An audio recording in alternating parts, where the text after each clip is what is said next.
The humble janitor is excited to see a drawing in the CEO's office.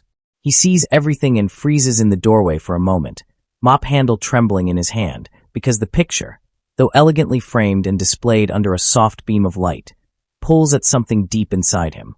It's not just the bold charcoal strokes or the serene yet knowing eyes in the portrait.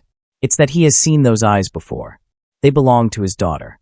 Not exactly. No, his mind refuses to believe it at first, but close enough to make his heart trip over itself. The girl in the drawing has the same stubborn curl at the corner of her mouth when she's about to laugh, the same proud tilt of her chin. His daughter, Layla, had drawn constantly as a child. Sketchbooks stacked in their cramped apartment were filled with moments she'd captured. Bus stops, tired neighbors, stray cats, and sometimes little self-portraits. She'd stopped when the weight of life pressed in too hard, when art supplies became a luxury. Yet here, in the tallest building in the city, hanging in the office of a man who could buy a new yacht on a whim, was a drawing that seemed born from her very hand. The CEO wasn't in yet. The janitor had learned his patterns. The man rarely arrived before 9:30. The mop bucket's wheels squeaked faintly as he stepped inside, his eyes never leaving the portrait. He wanted to touch it, to see if the pencil marks carried the same light, quick pressure his daughter always used. But his hands were rough with years of work, and the frame gleamed with an untouchable sheen. Instead, he studied the tiny signature at the bottom corner. 3 delicate letters, barely noticeable. L.A. His breath caught. Those were her initials. The janitor's mind churned. How had this come here? Why would the CEO, a man he'd never spoken to, have his daughter's work on display? Layla never mentioned selling her art. In fact, she'd seemed resigned to stacking her sketches away like relics of a childhood dream she could no longer afford to chase. Outside the office's glass wall, the elevator chimed. His pulse leapt. He had no business being anywhere near the CEO's desk when the man arrived, but his feet seemed rooted to the plush carpet. He turned toward the sound, mop in hand, as the CEO stepped out, a tall man in a perfectly tailored navy suit, his movements precise and unhurried, like someone who had never been forced to rush for anything in his life. The CEO's eyes flicked to the janitor, then to the bucket. "Morning," he said, his voice smooth but carrying an undertone that made it clear he didn't often greet his cleaning staff. The janitor mumbled a polite reply and made to leave, but something about the way the CEO glanced at the portrait, briefly, almost wistfully, stopped him. "That's a beautiful drawing," the janitor said before he could stop himself. His words sounded strange in the air between them, as though he'd overstepped some invisible line. The CEO's gaze lingered on him for a moment, assessing. "It is," he agreed quietly. "A very personal piece." The janitor hesitated, gripping the mop tighter. "Where did you get it, if you don't mind me asking?" A small pause. The CEO moved toward the desk, setting down his leather briefcase. "It was given to me," he said finally, "by someone who mattered a long time ago." There was a note in his tone the janitor couldn't quite place. Regret, maybe, or something heavier. He nodded slowly, not daring to reveal what he suspected. But the thought would not let him go. If this was truly his daughter's work, then the CEO knew her, or knew someone who knew her, more than he was letting on. As the janitor backed out of the office, the CEO's voice stopped him again. "You notice things, don't you?" the man said without looking up from his desk. The janitor froze. "Sir, you're the first person to ever comment on that drawing," the CEO said. "Most walk past it without a second glance. But you saw it." The words felt like more than casual observation. They felt like the opening of a door, one the janitor wasn't sure he wanted to step through, but knew he couldn't ignore. He left the office, his mind burning with questions. That night, as rain tapped against the window of his small apartment, he asked Layla, carefully, if she had ever sold or gifted any of her drawings. She hesitated, her eyes flickering with a shadow he didn't understand. "Once," she said softly. "A long time ago. But it wasn't really mine to sell. It was complicated." The rain grew heavier. Somewhere in the distance, thunder rolled. And in that moment, the janitor realized that the drawing in the CEO's office wasn't just a coincidence. It was a thread, thin but unbreakable, pulling him toward a past neither he nor his daughter had ever dared to speak about. The next morning, he arrived at work earlier than usual, long before the CEO. The portrait awaited him in that quiet office, the eyes in the drawing seeming almost alive in the dim light. He knew he had to find out the truth, no matter what it cost him. The janitor stood in the CEO's office, the silence almost thick enough to feel. Outside, the city was still half asleep, its towers bathed in the pale blue of early morning. He closed the door gently behind him and moved closer to the portrait. This time, there was no hesitation. His fingers hovered just above the glass, tracing the air where the pencil strokes curved, capturing a softness and a pain he knew too well. Up close, the details struck him even harder. Tiny imperfections in the shading, the way the hair strands were rendered with hurried lines, as though the artist feared the subject might disappear before the sketch was done. He remembered Layla sitting cross-legged on their floor years ago, working like that, quick, urgent, as if time itself was her enemy. A faint noise behind him made him straighten. It wasn't the CEO, too early for that, but rather a woman from the administrative floor, carrying a folder under her arm. She paused in the doorway, her brows lifting when she saw him there. "You're in early," she remarked, stepping inside without waiting for an invitation. Her heels clicked on the marble. "Admiring the drawing?" He cleared his throat. "It's remarkable work." She smiled faintly. "It is. I've heard it's one of the few personal items he keeps here. Everything else changes, furniture, decor, but that stays." He tilted his head. "Do you know who the artist is?" The woman hesitated, glancing toward the hall before lowering her voice. "All I know is that it's from his past. Something to do with a girl he used to know before. Well, before he became who he is now. No one talks about it much." Her tone suggested it was the sort of thing one didn't ask too many questions about. She left soon after, leaving him alone with a deeper ache in his chest. When the CEO finally arrived, the janitor was mopping the outer corridor. The man passed without a word, his face composed as ever, but the janitor caught the briefest flicker of his gaze toward the portrait. It wasn't ownership in his eyes, it was longing. The rest of the day passed in slow, deliberate movements, the kind that gave his thoughts too much space to roam. He remembered the years after Layla's mother left, how she'd shut herself in her room, sketching for hours, saying it was the only thing that made her feel less invisible. And now, somehow, that invisible part of her was hanging in the highest office of the building. That night, he brought it up again. "Layla, the drawing you gave away. Who did you give it to?" She stared at him for a long time, her expression unreadable. "I didn't exactly give it," she said finally. "I left it with someone when I was 15. Someone who helped me when I didn't have anywhere else to go." He frowned. "A friend." Her lips twitched into a small, strange smile. "Not exactly. More like someone older. Someone who believed in me for a while. But I never saw him again." The way she spoke, careful, guarded, sent a ripple of unease through him. He didn't press further. But he couldn't shake the image of the CEO's face, and a thought began to take shape in his mind.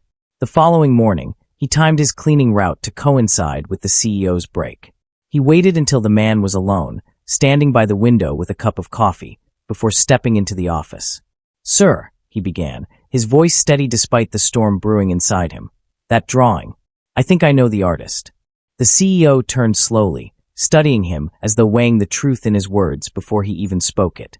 "Do you?" he said quietly. "Yes," the janitor said. "She's my daughter."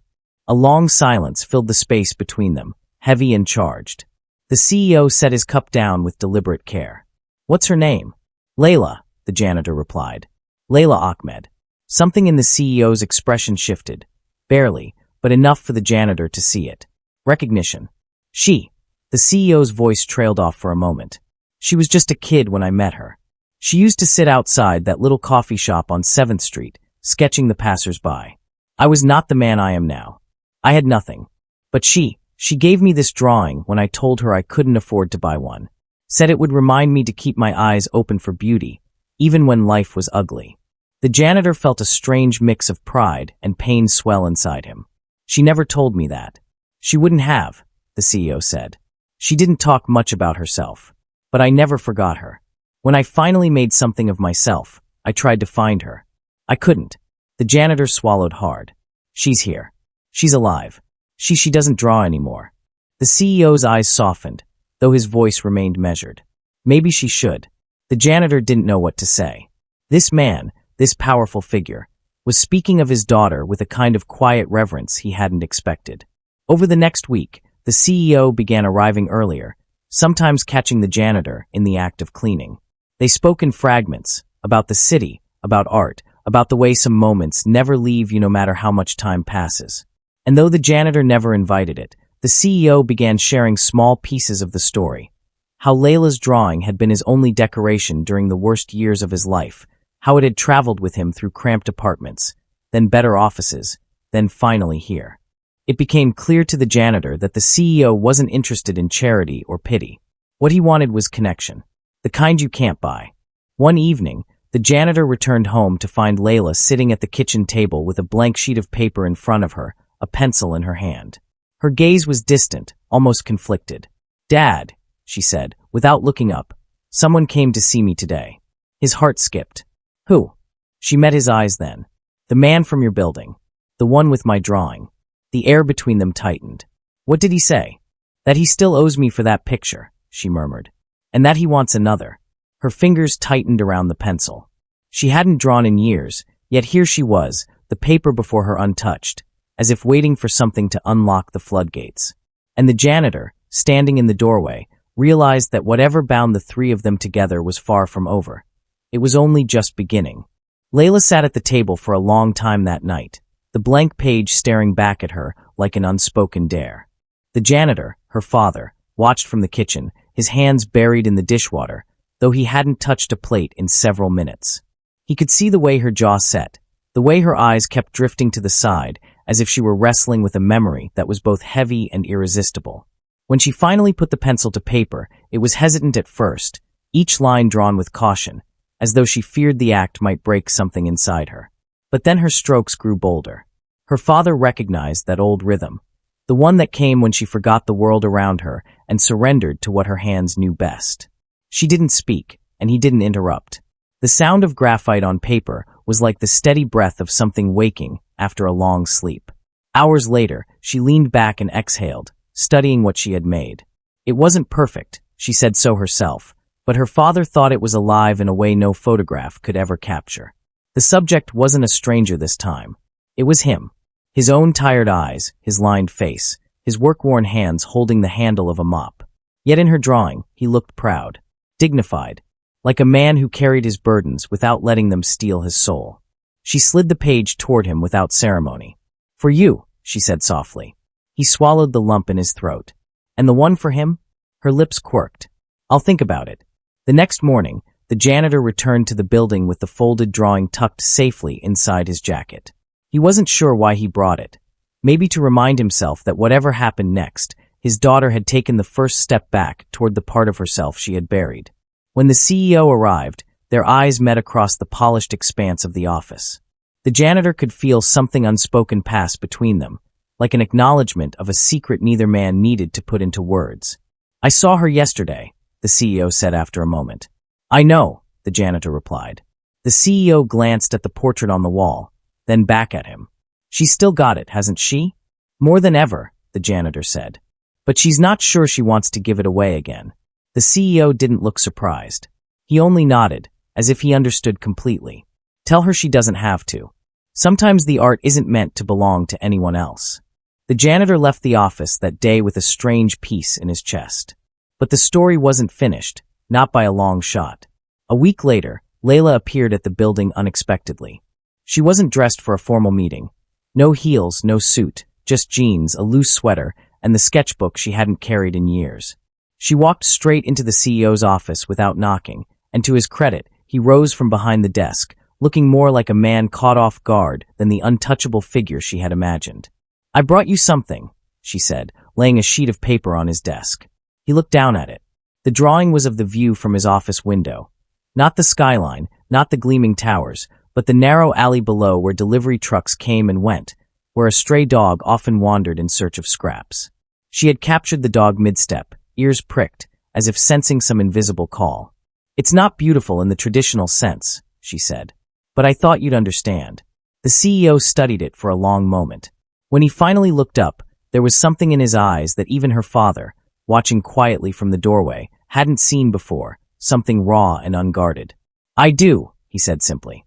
From that day on, the portrait on the wall was joined by a new one, Layla's alleyway scene, hung side by side. People noticed. They asked questions, but the CEO never explained, and the janitor never offered answers.